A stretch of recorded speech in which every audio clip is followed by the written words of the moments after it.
You're listening to NFT 365, the first daily podcast on NFTs with your host, Fanzo.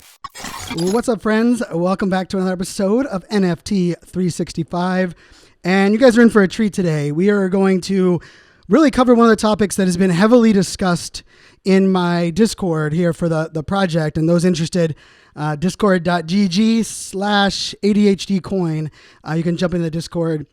But a lot of the discussion's been around, okay, Brian, you've inspired me to be interested into NFTs, but I want to get my .eth address, and how do I do that? And can you talk about the wallets again? And what's the difference between buying an NFT on the website versus buying it on secondary? And why do you talk about this art reveal thing? And do you not know what you're actually purchasing when you're purchasing it? How does that work? So we're going to cover all of that on today's episode. So I really appreciate everybody tuning in.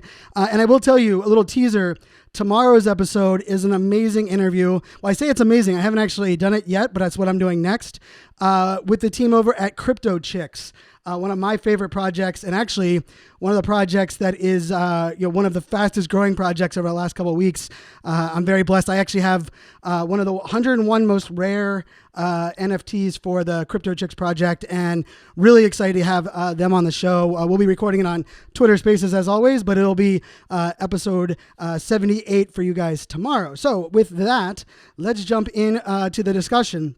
And first off, for those that are listening on the podcast audio, we are working on it we have a media team now. Shout out to Mile62 Media. They are taking the video content and making it look good and putting it up on our YouTube channel as well. So you guys will have, any of the ones that are very educational and evergreen, which I'm trying to make a lot of these episodes both educational and evergreen. You guys will have that up there on the YouTube channel to check out. It's an own entire playlist. It's just youtube.com/iSocialFans, which, is my company and brand. But yeah, you guys can check that out. It will take a couple of days to get it up there, and we'll make sure to have all of the notes and links to any of the tools that we talk about over on our website as well. So I don't have to worry about taking notes for those that are listening in the audio side. So first off, I said ENS domain. And I worked in the U.S. government for 9 years, and I always called the U.S. government was the king of acronyms, because you worked for the DOD, and I supported DHS, but I worked with DISA to help with DHS, which was Department of Homeland Security. And I always laughed because I had to take a cheat list of all of the different acronyms that I had to deal with there when I worked in the government. And in the NFT space, there's very similar. It's very easy to get confused in some of the narrative. So I work hard on this podcast to hopefully kind of anytime I'm using an acronym to clarify it. But if I miss one, if there's one that you're like, Brian, you keep using this, but what does that mean? Just shoot me, message over on Twitter or on Instagram, and I'll be happily make sure that I'll answer it for you, but then I'll also make sure that I include it in future episodes. And so the ENS domain is really just your .eth. And if you look, on the video, for those that are watching on the video side, it's actually what I have as my Twitter username. It's Fanzo.Eth. Funny enough, to get this, you have to go to ens.domains. So there's another, acronym, but it's kind of like a website redirect in the way, but it's a wallet redirect. So rather than me giving someone my very long hash, which is my public wallet ID, I'm actually you can send ETH, you can send NFTs. I mean, feel free to send me all the Bitcoin or all the ETH that you want at Fanzo.Eth, but it is something that's nice to kind of have. And so for a lot of people that finally see the light, they're like, Brian, you know what? I was just going to go secure my my ENS domain. And when I went on the website, ens.domains, and I went to search for it, it popped up and asked for my wallet. But I don't have my wallet yet because don't I get my ETH before my wallet? So here's the clarification. You must have a wallet first because ENS is actually bought through crypto, much like an NFT would be bought. So you actually have to set up your wallet first before you're going to actually get to that ENS domain. I think that was a lot of the confusion I know that I had heard. So, one of the, without question, the the wallet that I recommend, and I have no skin in the game, but I really like Metamask. And Metamask has a browser plugin that you can plug into Google Chrome, or they have the mobile device, so you can do it on mobile.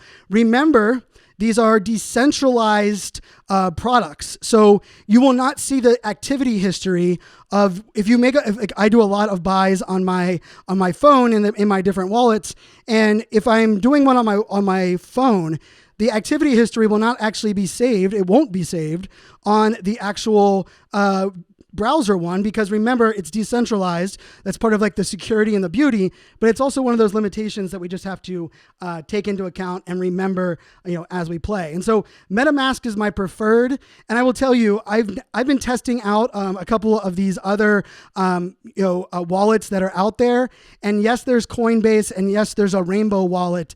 Rainbow has a mobile device, but I can honestly say from an ease of use, if you're like an Android user, you might want to pick a different wallet, because Android users like to make things difficult on them rather than just buying an iPhone that makes everything easy. Oh, okay, I know. But don't hate.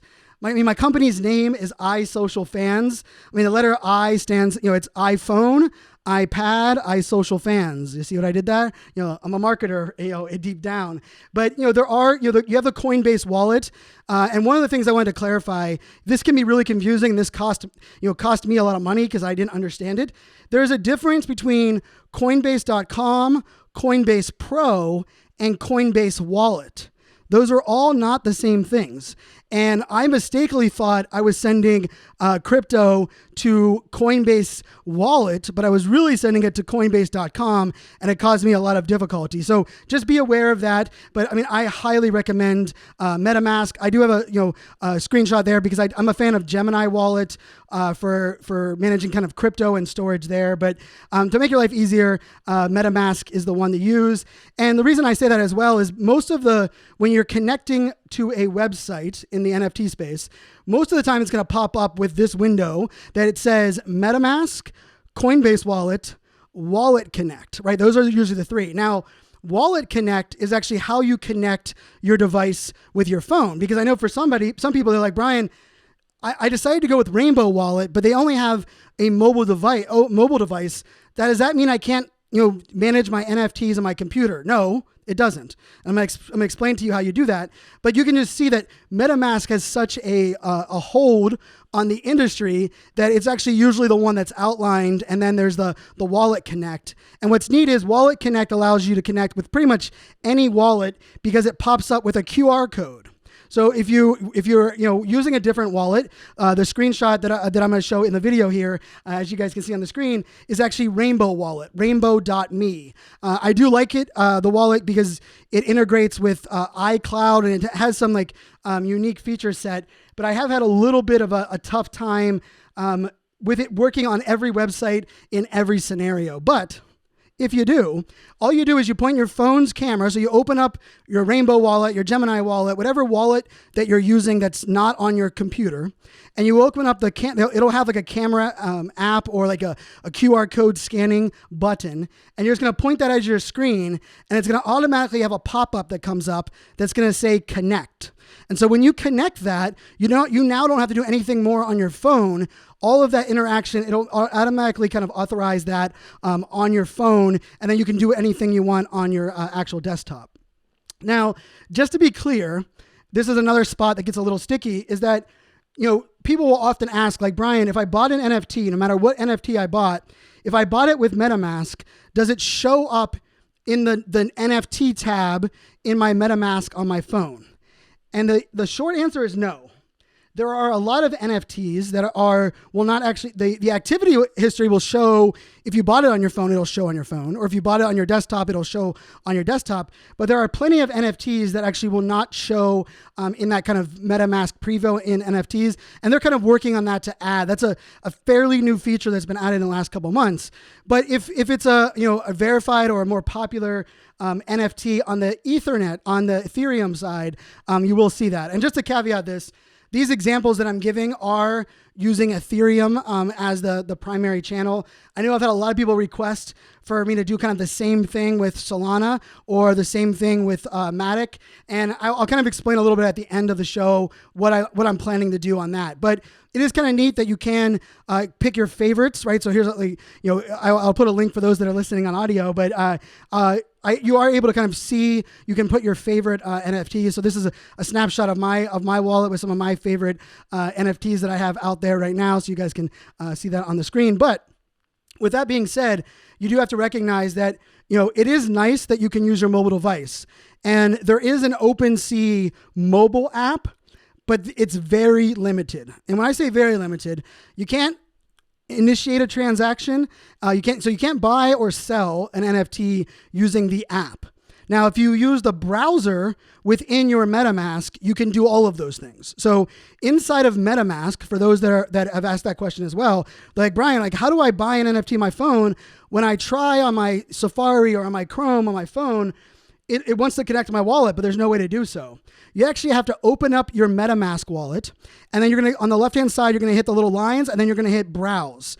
And then that's actually a browser that is housed within your MetaMask wallet. So when it pops up to connect, it'll actually pop up right there on your phone. You hit connect. It's really easy. I actually do a lot of my NFT purchasing from my mobile device, funny enough. But just remember, there are limitations with that. There's plenty of times where I recognize that I just need to be on my computer, right? If I'm gonna take something, if I'm gonna delist something, which means I'm gonna cancel a sale, that's best for me to do it on my desktop, and just kind of remember some of those nuances that do exist across the board. Now, for many, they're asking about the security factor. I will say, from everything I've read, I have not done any of the actual, true testing, either any of the comparison testing with the MetaMask plugin. But from all the things that I've heard, it is very secure as far as a plugin goes. But you are going to want to be aware that when you're interacting with the plugin wallet, you don't want to have a bunch of tabs that are open that might try to access that wallet at the same time. Let me say that again for all of you tab junkies. Now, I'm a tab person where I usually have 8 or 9, but I also have 4 monitors.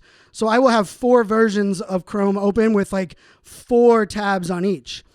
I know some people that have 85 tabs, and there's so many tabs you can't even see the name of what it is. And in many cases, you probably have the same program open. That's probably not a good thing to do if you're initiating a transaction with your MetaMask. Now, if you're just browsing and connecting, perfectly fine to have multiple tabs open. But remember, if you're going to make a transaction, if your wallet's unlocked and you're going to make a transaction, definite best practices, don't have a bunch of tabs open, because you do not want something to cross-tab or cross-browser expose yourself, or even be able to do more there. But the browser plugin is super user-friendly. I'm not usually a huge fan of browser plugins. I think the only ones I like to use are Flipboard. Flipboard is my favorite tool that's out there. Flipboard.com/iSocialFans. You guys can see with that. It's my digital magazine. So anytime I read a blog, I put it up there in Flipboard. But I think really, other than Flipboard, from a NFT, from a tab or Google plugin perspective, that's really one of my only ones that I continually use across the board. I have the Zoom one up there, and maybe the Calendly one as well. But just remember that from a standpoint of your wallet. So you can have a mobile one. You can have one on your desktop. Now, the other part of this that you're going to want to remember is that if you create a wallet on your phone, when you download the Google Chrome browser extension, it's going to ask you, do you want to import an existing wallet, or do you want to create a new wallet? If you want to make sure that the wallet that you're using on your phone is the same wallet as you're using on your desktop, you're going to want to say import, and then this is when you're going to actually type in the seed phrase that we've told you not to share with anybody, right? Because you're not sharing it with anybody, but if you're adding a new device, which is what you would be doing in this case, that's when you would just type in the seed phrase. It'll verify that the accounts are the same, and it'll add that wallet to your browser. I've seen a lot of people tell me, Brian, I sent my ETH to my wallet, but I can't find it. It's not in my browser tab, and I have MetaMask on both of them. But what you've done is you actually created unique wallets on both. And I've already, like that just means, and it's okay if you have multiple wallets, right? Like currently I have 5 MetaMask wallets, across, kind of the projects and things that I'm working on. But there's only 3 that I use like on a regular basis, but just keep that in mind, for those that are kind of thinking about that. So now that you heard a little bit, you got your wallet set up. Now let's go back to that ENS domain conversation, right? So you can go to ens.domains. You're going to type in, what you want for your .eth address. We got Fanzo.Eth. We got ADHDcoin.Eth. I have Mint365.Eth. I have a couple other ones. And it's very much like a domain would be. You're going to pick out whatever you want to use individually. Don't worry if you are like, wait a second, maybe I can be a domain whale. People have already taken pretty much, Chipotle.eth. Whoever has that one should give it to Chipotle. That's my favorite place to eat. Shout out to Chipotle. If you want to sponsor the podcast, you're more than welcome. Let's make that happen. But so now you're on ENS.domains. You type in the name of the domain that you want, and then it's going to pop up with a couple different pop-ups in your MetaMask. And it's going to say, hey, it's going to cost you this much to kind of initiate the original transaction so that it can actually hook the ENS domain that you want. And remember, it's an ENS domain, but it's a .eth address. Very confusing. Kind of wish they didn't use those 2 acronyms together, but I know that can be a little bit confusing. Now, if you want like a .nft address, there's a website called Unstoppable Domains that you would check that out. And I'm going to actually have Sandy Carter, one of my good friends who now is over there doing some great things with that company. She's going to come on the podcast, and we're going to talk about some of the Web3 domains in an upcoming episode. But for the time being, once you initiate that on your wallet, it's going to pop up, and then it's going to ask you a couple questions. Now, here's something you want to remember. If you have multiple wallets, you can only have 1 redirect per wallet, but you can have multiple of those ENS domains in the same wallet, but only one of them will actually redirect to the wallet. So for example, in my main wallet, Fanzo.Eth is my redirect. But inside of my wallet, I actually own ADHDcoin.Eth. Now, you can't send anything right now to ADHDcoin.Eth because it's not attached to another wallet. It's actually just in my wallet as like an NFT would be, because it's a token just like NFTs are. So remember that, because one of the things that I messed up was I wanted to have Mint365.Eth as a separate wallet, right, for our project. And I actually bought it under my Fanzo.Eth wallet domain. And then I was like, oh, now I have to change it and send it to my other one. And it ended up costing me about like $200 worth of changes and transactions to make that happen. So definitely just recommend, make sure that if it's your first time doing it, you don't even have to worry about this, but just make sure that's something that you're thinking about, that the ENS redirect that you want, you're using that wallet. And so you're going to set up that actual, you're going to set up that initial transaction, and then it's going to ask you some information. Like, do you want this to be the redirect? Do you want this to be the main, domain or, short URL, if you want to put it that way, for this wallet? It's going to ask you to put in some information. Now, what I recommend, put in that information now. Do not do what I just did, right? And I actually have a screenshot of it for you guys to see, is that I did not put any, I was like, yeah, I'll get to that later. But unlike if you're buying a domain on like GoDaddy.com, you can just go up and update your information later. Because this is stored in the blockchain, every time you make a change, it's going to charge you a transaction fee. And for those that don't understand gas and transaction fee, go back about 4 episodes. You guys can listen. I did a whole episode on that alone. So you're going to want to put in this information. It's going to auto-populate some of the information based on your wallet. And then you're going to want to pay for the actual the domain. Now, I will tell you, it ranges depending on how the gas prices are at that moment. I think most of them are between like $150 and $300 for the most part. That's really the range that I've seen. I know they can go, don't hold me to that. Don't come attack me, but that's just something to keep in mind. And so, once you actually have the domain, that you'll actually see that it actually says registrant, controller, and then it'll tell you kind of some of the other things as far as like the date. And then it'll actually ask you, do you want to manage this name with this wallet? And you're going to want to say yes. You're going to want to select that so that I can actually send that, crypto and NFTs to that actual ENS domain. Now, I will say there are a couple contracts and things that are out there that that actually don't allow you to they don't actually allow you to use the .ens. You actually have to send the person the hash. But for the most part, I've found very little times where if someone wants to send me something or transfer me an NFT, I just tell them transfer it to Fanzo.Eth, and they do that without a problem. The nice part is like OpenSea and a lot of those tools, they'll actually put the wallet hash underneath. So if you're doing a major transaction, Drew and I were doing a major transaction the other day, and Drew's like, let me read out this wallet ID to make sure it's going to the right one. So you can't ever be too careful. But that's kind of how it's going to work for the ENS domain. It's going to pop up and make sure that you confirm the information that you're updating and changing, and then it's going to finalize your transaction. And now you have your .eth address connected to your wallet that you have. If you want to test it out, I recommend like going to your exchange and maybe sending like $1 to the .eth address just to make sure that it comes across, because you can never be too careful. Now, I will tell you, not every NFT marketplace, not every crypto place requires a wallet. So for you guys that know, this podcast is super powered by the ADHD coin over at Rally.io. Rally.io is the side chain. It's an L2 on the side chain that is actually hosting that I have my coin on, as well as some of my NFTs. And what's nice about that is you actually just create a regular account. You create an account with a username and a password and your email address, and you actually don't have to have a MetaMask to actually have ADHD coin. So it's kind of like I like it because it's another barrier or another way that people can come in to the market without having to have that. But just putting that out there for everyone to kind of know that. And actually what's nice about that is, on Rally, we also have NFTs. And for those that have bought, the NFTs to support the show, you would have noticed that those NFTs are on the Rally NFT marketplace, but there's no gas fees associated with that, right? Because it's the way that the side chain works.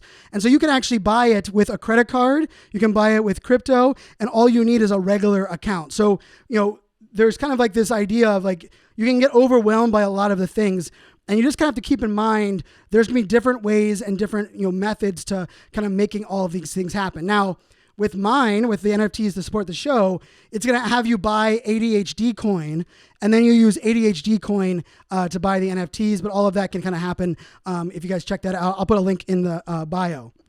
Now, there are other marketplaces where you can buy NFTs. One of them that I most recently bought a bunch of NFTs on is the NFL's marketplace. Now, there's a lot of different marketplaces, and this is where I think it gets really confusing for the mass population, because they'll be like, Brian, I went on NFL.nfts.live. It let me buy an NFT with my credit card. It said that it's the NFTs are hosted on Polygon, but I can't find it in my MetaMask or on my OpenSea. Well, that's because not always, even if you're buying an NFT on the blockchain, not always does that mean it's associated with a hot wallet like MetaMask. And so that is a limitation to me, because here's the thing. Like, I bought some Pittsburgh Steelers NFTs on the NFL site, and then I was looking at the wild card game, and I was like, you know what? I'm going to pick some of the teams that I think might make it to the Super Bowl, and I'm going to buy their wild card NFTs, because I think on Super Bowl Sunday, they'll be worth a lot of money if people go to that marketplace. So I just to throw it out there, before the championship weekends, I picked San Francisco, Kansas City, the Cincinnati Bengals, and the Dallas Cowboys. Of course, Dallas Cowboys is, I got wrong. Dallas Cowboys did not make it, but the other three did. And so I own those NFTs, which would be cool because they are on Polygon. They're on the main net. But the bad part about it is, for me to move them over to OpenSea, it takes a lot of work. So why is this can be a little bit of a negative thing? Well, the only people that are going to actually buy them are people that go to that website and marketplace, versus people going to OpenSea or looking at some of the data. And so that to me is a limitation. It's something you want to keep in mind. Also, if you are a listener and you like the Dallas Cowboys, the Cincinnati Bengals, the Kansas City Chiefs, or the San Francisco 49ers, hit me up. Maybe I'll be able to sell you one of these NFTs that you can have in your collection. It's the first year they're doing them. It's why I'm keeping my Pittsburgh Steelers ones. I have a season one for the Steelers, and then I have the wild card one. Even though we lost, it was Big Ben's last game, so I do have those up there on that site. Now, remember with all of this, let's real quickly backtrack to the process, because this is where I think we can also get a little bit caught up in some of the nuances. Now, the first thing you need is an exchange to get your money from your bank or your card into crypto. Now, I recommend Coinbase.com. It's just the one that I personally like the most. You have 1,000, I think there's 1,000 plus different exchanges that you can use. A lot of the more crypto people, they can tell you all of the ones that might have a little bit less fees. For me, the functionality, the usability of Coinbase makes it worth the $2.99 that I get charged to transfer money to a different wallet. So I use Coinbase, but here's the process. We're going to walk through the process right now for all those. So now that you kind of understand some of the other pieces, now I want you to picture the process. So you move money from your bank into Coinbase, which is your exchange. So now once your money is in Coinbase, you're going to want to put it into the cryptocurrency that you're going to buy your NFT for, right? So if you're going to buy a Solana NFT, you just simply you buy Solana, and then you're going to transfer your Solana to your Phantom wallet, which is the wallet that I prefer over there on the Solana network. But for this use case, we're gonna buy Ether, right, on the Ethereum blockchain, and then we're gonna need to send that Ethereum where, or the Ether where? Where are we gonna have to send that? Well, remember, we use our Metamask wallet to purchase the NFTs. So what we're gonna do is we're gonna open up our Metamask. We're going to copy our wallet address, right? So we're just right where the number is, you just press it on your phone or you press it on the browser. It's going to copy it. You're going to open up your Coinbase, and you're going to take your Ether, and you're going to say send, and you're going to put in that address. You're going to hit a couple more buttons. You're going to confirm. And now the Ether is going to go from your exchange into your wallet. So now you have it in your wallet, and you're like, okay, Brian, this is where I got it. I understand now, Brian, I got this all done. This is when I go to OpenSea to buy my NFT. There's two options here. Are you going to mint an NFT, which means you're going to be the first one to own it on the blockchain, and it's going to be when the NFT launches? Or are you going to buy it on secondary? So the first step is you're going to mint the NFT, you're going to go to the website of the project. Most of them are mint.something. For our sponsor of this podcast, it's mint.cex.events. And when you go to mint.cex.events, you'll actually just hit connect wallet, and you can actually buy one of the NFTs that gives you that VIP access for life on their website. Now, the example I'm using in the video, I could go to fatpandas.io probably, and then I hit mint button, and it opens up a tab. And then what it says how many do you want? And then what the mint price will be. Now, remember, that is not including gas fees. So if you're like, hey, Brian, I have 0.3 ETH to buy this Panda that is 0.3, but when I click on it, it tells me that it's going to cost me $12,888. Well, here's the reason it does that. You do not have enough money to cover the transaction. Therefore, it charges you that drastic amount, so you do not hit the button. So just remember, you're going to want to make sure that you have enough ETH in your MetaMask to cover not only the price of the NFT, but the gas transaction as well.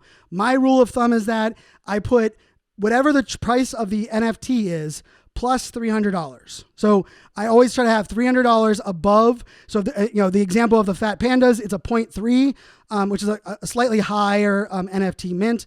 And then I'm going to have 0.3 plus $300, which right now, because ETH is so cheap, that's I don't even know, is it probably 0.15 at the moment.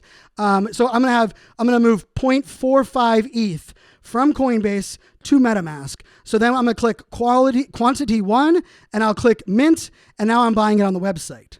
Now, let's say you want to buy an NFT that is already launched, and you want to buy it on OpenSea. Well, that's the other case, right? You can go over to OpenSea, and you're going to buy it on what's referred to as the secondary market. Now, this is the place I've got a lot of questions as well, because one of the things I told you was I've actually come up with, one of the methods that's worked really well for me to make money if I'm flipping was I will mint the NFTs. Let's say I'm going to mint 3 fat pandas, or I'm going to use the example that I used, we did for the project, right? So we bought the Killer Girlfriend NFT project the other day, right? So the Killer GF project.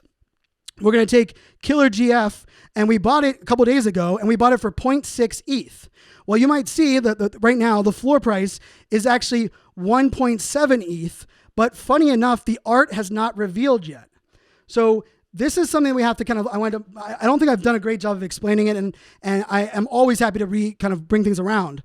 But when you're buying oftentimes generative art, which is what most of these NFTs are, when you buy them, you know what they're going to look like, but you don't know exactly what you're buying. Now, if you're doing it after the art reveal on secondary, you're going to know exactly what you're buying. But during these 2 phases, the mint phase and the pre-art reveal phase, you have no idea what the art is. So one of the things that I found is if an NFT project sells out right away, I jump over to OpenSea and I just purchase one of them on the floor. It's random, right? Because I don't know what the art is. I just purchased one of them there. I'm usually going to pay a little bit more than the original mint fee.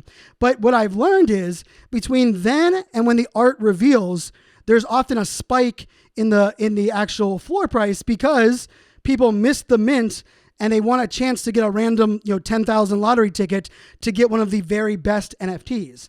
So my strategy has actually been, if I buy 3 of them on mint, I will actually hold on to one of them, and I will sell the other 2 before the art's revealed. Now, you don't have to do it that way, but it is something to keep in mind because a lot of people, I think, were under the impression that every time you buy something on OpenSea, you're going to be aware of what the art is. There's this new kind of thing right now. When I started in NFTs, this wasn't a thing. And I'll explain what the difference was, but that is the case. And so pretty interesting, like right now for the NFT that we bought for our collection, we bought it for 0.6 ETH. We could sell it today before we even know what our art is for 1.7 ETH. That's a pretty good profit in about 4 days. And the question you might be asking, like, how do we know when the art's going to be revealed? Well, most of them post that on the website, on their Twitter account, on their Discord, or you're just going to keep checking back, and eventually it's going to be there. You can, they'll refresh the data. But there is also like different scenarios of when you're going to a website, there's a chance you might see other screens. And I want to just clarify this real quick. You might see that there is a waiting line and they'll say, enter a raffle. One of them for Matrix, right? When you wanted to buy the Matrix NFT, which we bought for Mint 365, you went to the website during a certain time window, and then it randomly put you in the order, and then you had a waiting list and said, you will have this much longer until it's your turn to purchase. The other thing that we're seeing is that we are seeing something like, it's called a mint pass, which what a mint pass is, it's kind of like buying your ticket on the whitelist. Now you might be asking, Brian, what is a whitelist again? A whitelist is like you are pre-authorized to buy this NFT during a certain window. It does not mean that you have to, and it doesn't mean that you are guaranteed to be able to buy the NFT whenever the hell you want. It means that they're either rewarding you with that or they're trying to project how many people are going to buy their NFT by using the whitelist. I believe personally, and it's like a soapbox of mine, that the whitelist mechanics right now is completely broken. I hate the idea that the way that they're currently being worked, and I'm working on some methodologies to fix that. But these are some things that you can do. And so like for the NFT yesterday that we actually purchased, which I will talk about here in a minute, we actually used a mint pass. But you're asking now, well, Brian, how do people get on whitelist? Like, how does that work? Well, each project kind of does it a little bit differently. For the Full Send, NFT project, which was a big project, I actually minted one of them. They actually did a whitelist application. So it was like a Google form. You put in your name, you put in your Discord username, and you put in your wallet address. And then they picked up people that were randomly selected to get the whitelist. Other projects are doing what I just am not a fan of. And maybe I'm not a fan of it because I think it's a little bit engagement baity if that's a word. What I mean by that is they want you to do, like, if you invite 10 friends, if you repost us on Twitter, if you make the Twitter background image our photo, if you sign over your second-born child and you give us 2 blood samples, we will give you the whitelist. Now, that's not, I'm exaggerating a little bit, but I understand the reasoning, right? They want the people that are most active in their Discord before launch to be rewarded. But the way that we're rewarding it, or we're factoring in, to me is broken, right? Like one of them that I jumped in the other day, it said, once you've actually typed into Discord 5,000 characters, then you will get on the whitelist. So when I jumped in there, every person was welcoming me with the longest welcome in the history of the world. It made the Discord useless, in my opinion. And it felt very gamified and broken. I actually hit leave server. So not calling people out for this because I know it's just kind of the trend, but let's try to find better ways to identify our super fans and the people that are really with us from the jump and add them to that pre-sale list without it having to be so gamified that I have to sell my firstborn child. Well, my firstborn child just turned 12 the other day. My thirdborn child turns 8 this weekend, and I'm not giving any of them up, although depends on the day of the week. But I say all that because, there are those different things. But the neat part about it is when you don't have to do, when it's actually what they call general launch or public, launch, all you do is you go to the website. And one of my favorite projects, I had the team on here, Meta Whips. You can actually still mint this right now, so they haven't minted out yet. So if you're looking for a great brand project that has a great founding team, they're heavily invested, the art is amazing, definitely check out Meta Whips by West Coast Customs. I'm not paid to promote them. They did give away one Meta Whip to my audience, but I paid for the Meta Whips that I have, and I'm all about full disclosure here on the show. I will not shill something just because someone is offering me some ETH. But it's actually as easy just going up there and hitting that mint button, and you don't have to overcomplicate it. Now, the thing there is there are projects like the project that we bought yesterday that actually gives you the art right away, which to me, I love because it's like opening a pack of baseball cards, right? Like when you buy a pack of baseball cards, you don't put them in your pocket and say, you know what? I'm going to look at those baseball cards in a week. No, like I would rip them open in the store, right? I remember my mom yelling at me when we were in like Kmart or we were in like Hills department store in Pittsburgh, and if we bought cards, I would rip them open. Well, like our project yesterday, actually, it's called ETH.R brews, which are beer cans, and it's a craft brew NFT, and we bought it for the collection here, and I bought a couple myself in my wallet as well. What was neat about it was you bought them on the website, and then on the website they had like this beer can explode, and then the 3 NFTs that I bought, they actually showed me their images right there on the website. To me, it was a great experience. I was like, "Ooh, that's a great one. Ooh, that's a great one." And then I can actually just hit the button and it says, "View these on OpenSea." And then I'm actually able to jump over to OpenSea and see that art. Now, depending on the project, some of them wait to reveal the art for 3 days, some 24 hours. A couple have done it for a week. Others are saying they're not going to show the art until the project sells out, which I think is a mistake in the long run. But I also know that's a little bit difficult to manage. Just know that a lot of these nuances are still kind of a work in progress. Now, I will say, I mentioned earlier, you can buy NFTs on secondary markets. Now, that experience is going to be different on every different market. Some of them are easier than others. I mentioned the NFL one. The NFL, you could only buy it with cash or your card. So they didn't allow you to buy it with crypto. So it wasn't as confusing as maybe some others are. But depending on the project, it will depend on kind of what that whole variance will look like. Now, as I mentioned before, some projects that you buy on a different marketplace will actually show up in OpenSea. But here's the weirdest caveat of all of them. And I hope it's not too confusing with everybody. Thank you guys for hanging with me. I know this is a longer episode, but if you can buy an NFT with Metamask that might not show up inside of OpenSea. And I know that can be a little bit frustrating, but there's some nuances there, right? Because Yes, Ethereum and right now Polygon are the only blockchains that NFTs are showing up. Rumor has it that Solana will soon be able to be visible inside of OpenSea, but we haven't heard anything confirmed there. But here's the thing, and I want to show you a little screenshot of how that works.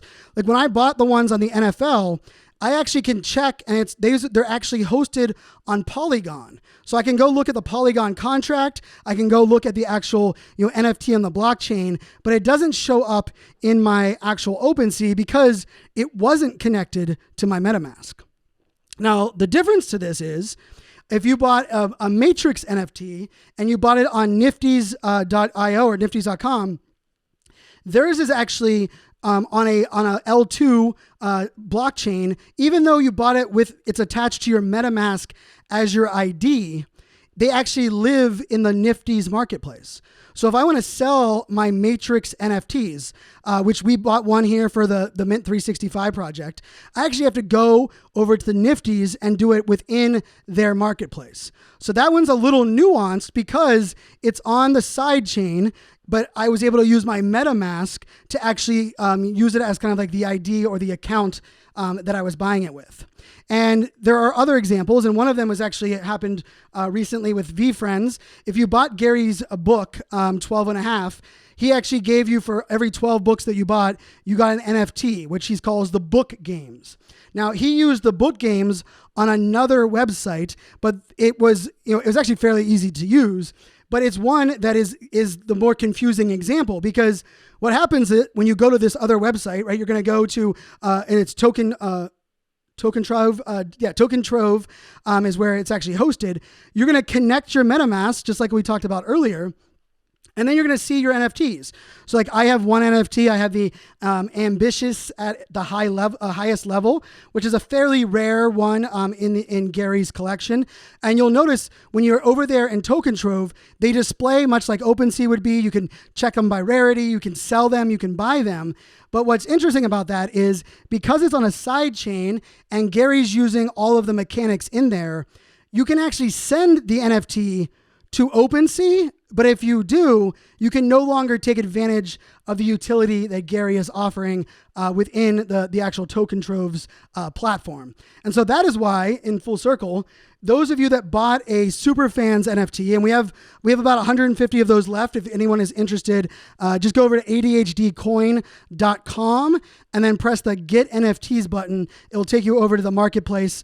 And remember, it'll have you buy ADHD coin.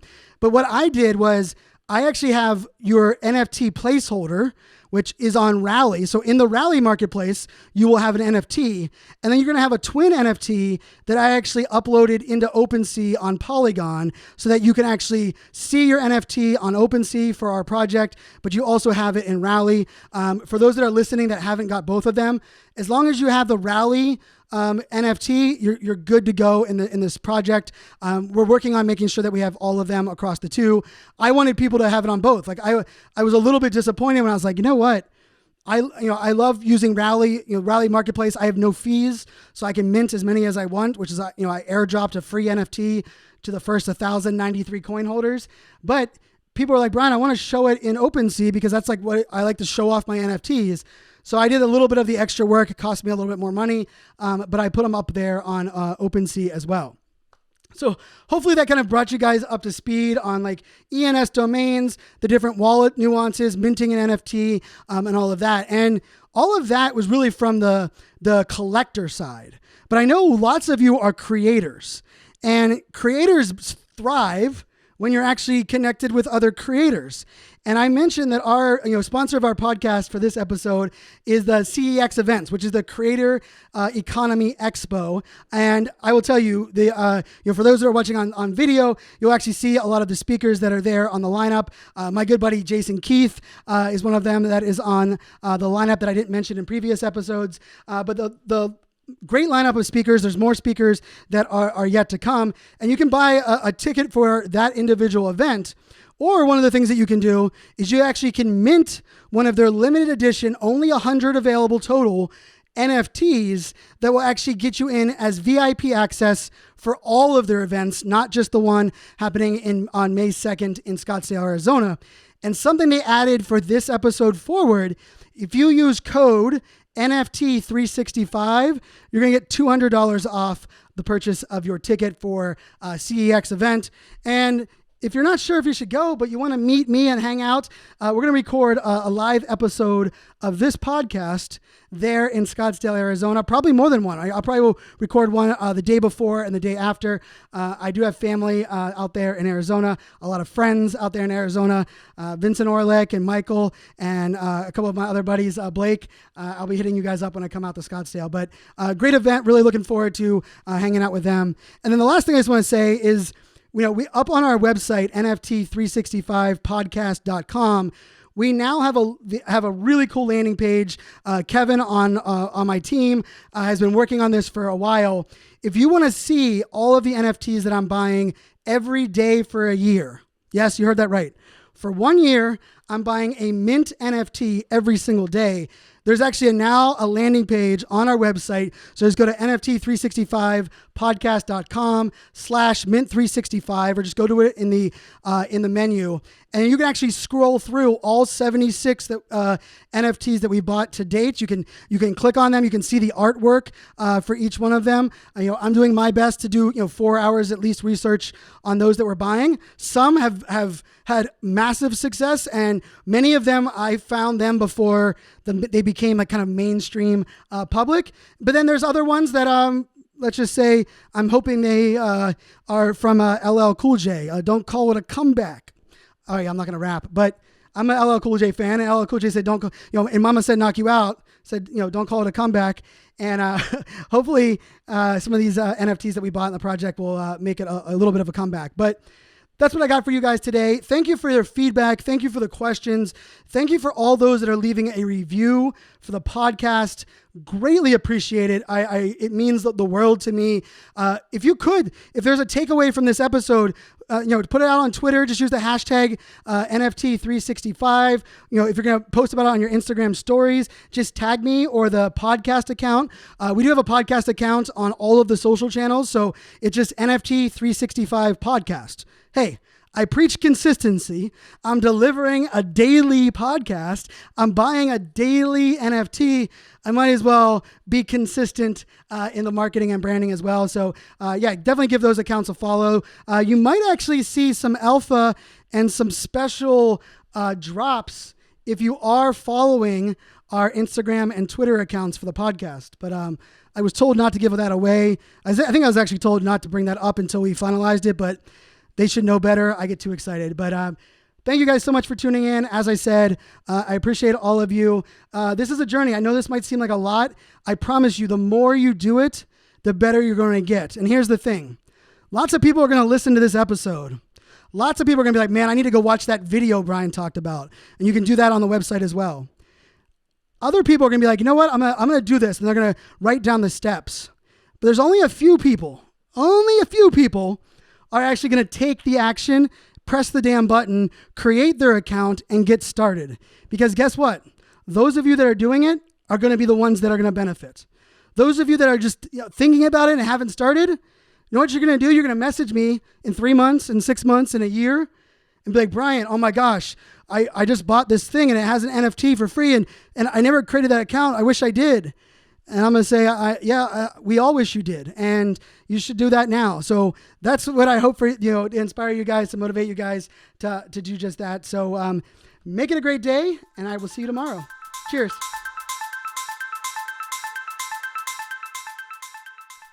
All right. Thank you guys so much for tuning in to the video side of the house here.